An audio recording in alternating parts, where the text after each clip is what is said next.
Jy kan mooi aangetrek wees, maar heeltemal glad nie funksioneel nie.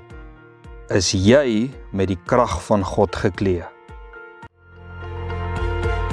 Jy luister na Kort en Kragtig en ek is Fanie Meiburg. Kom ons word kragtig deur die woord.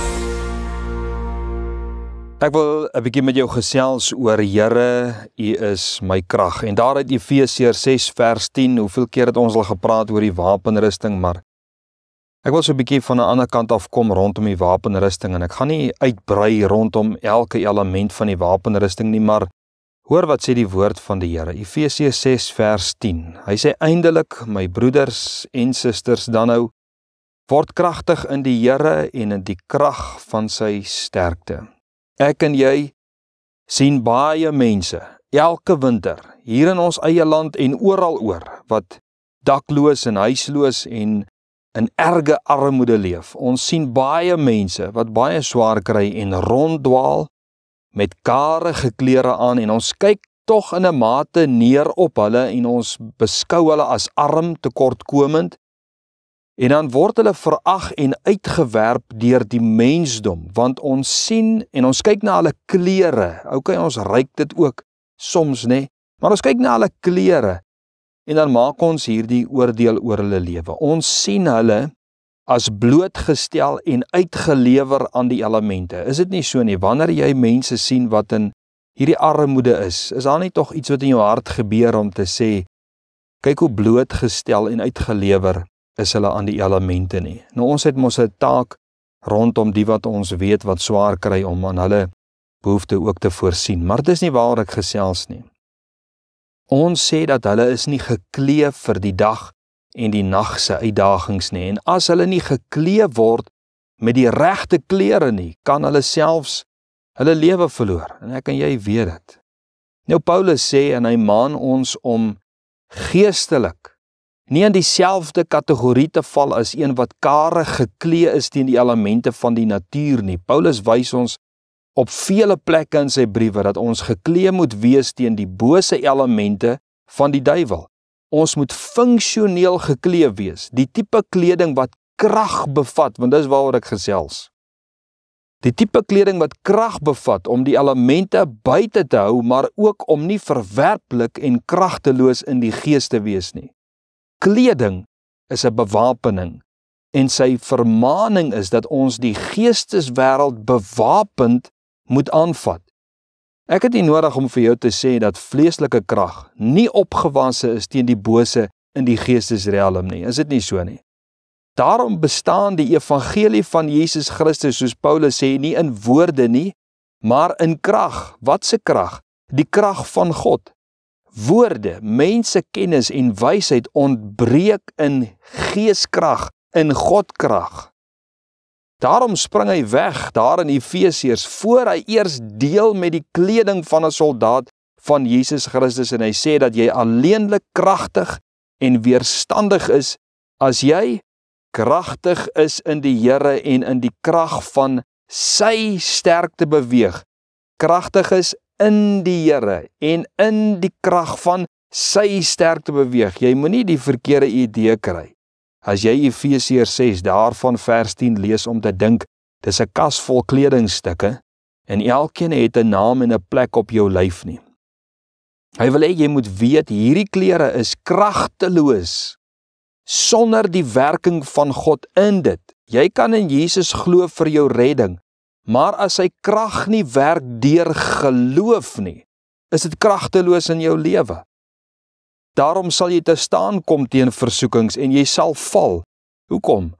Omdat die krag van geloof, die krag van Christus deur geloof in jou hart nie werk nie. Maar vers 10, soos ons gelees het, ontneem Paulus vir my en vir jou eintlik van alle menslike krag en vermoëns en laat jou fokus op die prins van jou verlossing en die een wat Satan oorwin het aan die kruis en opstanding uit die dood, Jesus Christus. Dis in wie jou krag gesetel is, nie in jou geloof en in jou geregtigheid en in jou waarheid nie, maar in God se krag, God se sterkte. So kom ons let gou vir 'n oomblik op vers 10 van Efesiërs 6. Hy sê eindelik, my broeders, word kragtig in die Here en in die krag van sy sterkte. Word kragtig, sê hy, asof hy wil sê, julle is nie. Asof hy wil sê, julle is swak. Julle funksioneer in julle eie krag, in julle eie geloof, in julle eie waarheid, in julle eie geregtigheid. Maar julle moet kragtig word. En julle bron van krag lê buite julle self en in iemand anders. Word kragtig in die Here, in die krag van sy sterkte. Jy het krag vir hierdie dag nodig. Hier is die bron van krag vir die gelowiges, in die Here, in die krag van sy sterkte.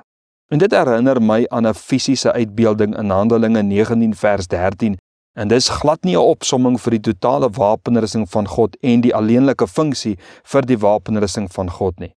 Handelinge 19 vers 13 praat waar 'n Joodse owerpriester se seuns duiwels wou uitdryf. Julle ken daai verhaal, en hoe hulle op hulle herrie gekry het deur die demone wat in daai man was. Nou dit was in die fisiese, met ander woorde, dit was 'n fisiese uitbeelding. Nou hoeveel mense kry geestelik op hulle herrie deur Satan, wat hulle versoek deur ongeloof en twyfel en sonde. Hy maak mense slawe van wanhoop, hemelse onsekerheid en sonde onder andere. Jy word alleenlik 'n slaaf van die duiwel as jy naak en sonder die krag met leefwoorde en kennis en wysheid van God beweeg in 'n geestelike wêreld. Dink 'n bietjie hieraan. Dawid se soldatekrag, sy waagmoed, sy vertroue het nie gelê in die koning se uitrusting toe hy teen Goliat uitgeloop het nie, maar in sy onverskrokke geloof, sy wete dat God in hierdie saak en sy lewe is, en hy gaan nie om naam te maak nie, maar om die naam van sy God te verdedig en groot te maak. Daarom sê hy mos, ek kom na jou in die naam van die Here. Hy stap uit in die krag van die naam van die een wat hy verteenwoordig. Ons geestelike krag lê in die Here. Die nakom van baie goeie uiterlike dinge is bloot bewyse dat ons toegewyd aan God leef, maar nie die krag van ons oortuiging nie. Maar ons geestelike krag is in die krag van God deur die uitrusting wat hy ons bied. Soos Jesus vir die Fariseërs gesê het, onthou julle. Hy het vir hulle gesê, julle poets die bekers buite skoon, maar julle besit geen krag nie. Die krag moet kom van binne, van die Here, dan sal die beker buite ook skoon wees. Stem jy saam met my?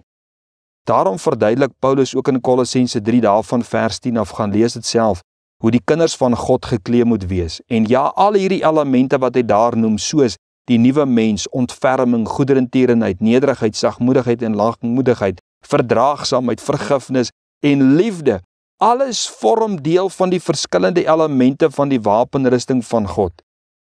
Jy sal nie liefde kry in daardie wapenrusting nie, maar dis deel van die inhoud van geloof, geregtigheid en waarheid. Dink vir 'n oomblik, hoe word jy en ander getransformeer as God se krag deur sagmoedigheid en liefde en omgee werk. En dis so waar wat Galasiërs 3 vers 27 sê. Hy sê, want julle almal wat in Christus gedoop is, het julle met Christus beklee. Is dit nie mooi nie? As jy met Jesus Christus beklee is, het jy Jesus se krag, met ander woorde, sy hoop, sy geloof, sy geregtigheid, sy waarheid. En dis die krag van die wapenrusting. Jy is met Jesus Christus beklee. Sy krag werk in jou en deur jou. Is dit nie so nie? Kom ons bid saam. Mag die Here jou seën en jou beskerm. Mag die Here voor jou uittrek en jou agterhoede dek. Mag goedheid en guns jou volg al die dae van jou lewe. En aan die koning van die eeue, die onverderflike, die onsienlike, alleenwyse God, kom toe die eer en heerlikheid tot in alle ewigheid. Amen.